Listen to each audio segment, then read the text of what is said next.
Hello, fellow Americans.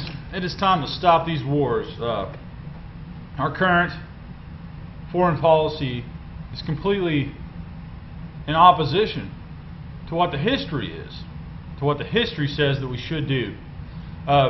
Many of you, whenever you think about Iran, think back to 1979 when they took our hostages.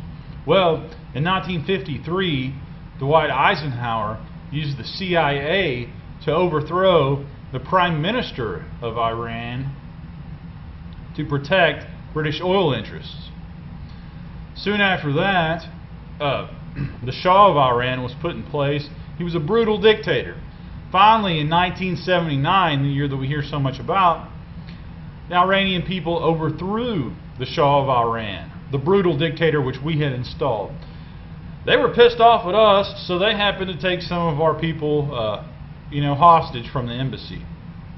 Well, at the same time, we didn't like those guys, so we decided, right at that same time, 1979, right around that time, to go ahead and fund a young man named Saddam Hussein and get him into power in Iraq. We then proceeded to fund Saddam Hussein in a war against Iran throughout the 80s. So we quit funding it. Saddam went broke. Couldn't afford it. He lost the war with Iran and couldn't afford to go on any longer.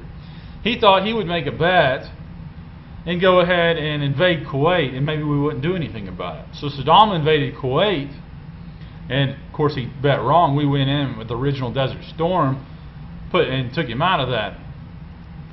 So then we started sanctions on Saddam and doing all these things, and it led to the war and all the mess that we've had now. It was completely unnecessary. And then the entire time we've been stepping on the Iranians' toes, trying to overthrow them for the last 60, 70 years.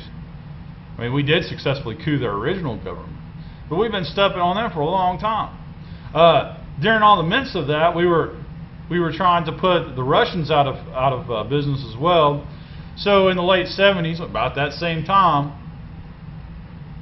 we funded the Mujahideen, which later turned into Al Qaeda, which one of the major people and players in that was Osama bin Laden.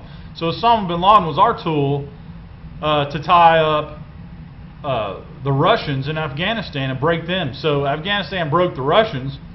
Well, now, guess what? That same group got us engaged in a 10-year war that is breaking us now. We're completely broke. We can't continue to do this stuff. One of the things that we did, Osama bin Laden said, the reason why we perpetrated terrorist attacks in the United States is because we will not allow the infidels to permanently occupy the Holy Land, which he considered Saudi Arabia, which was the place where most of those terrorists from 9/11 came from, was Saudi Arabia. We didn't go to war with them.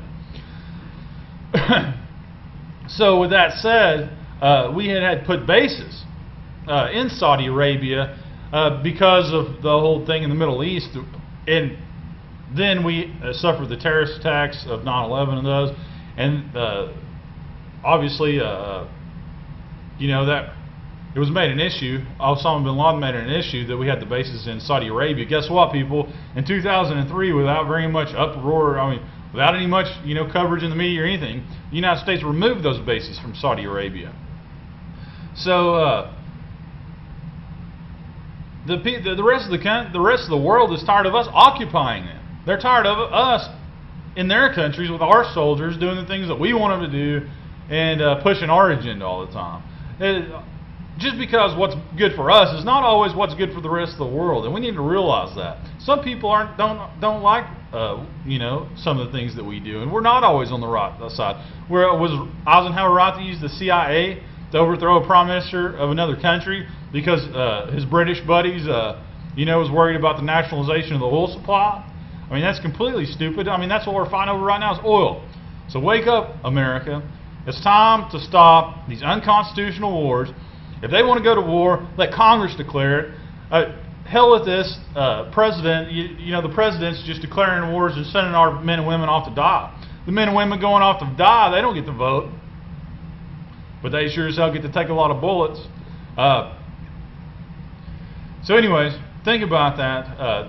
these wars are unnecessary. We've been on the wrong side of the issue in the Middle East for a long time, and people need to consider the relevant history before making up their mind that, hey, let's kill all the Muslims, or you know, all the other things that are voiced by a lot of the people that are proponents of the war on terrorism. So think about that, America, and I hope you have a good day, and I hope that soon that we can quit sending our men and women to die over there for oil interests and these other silly things that have been going on for almost 100 years. Have a good day.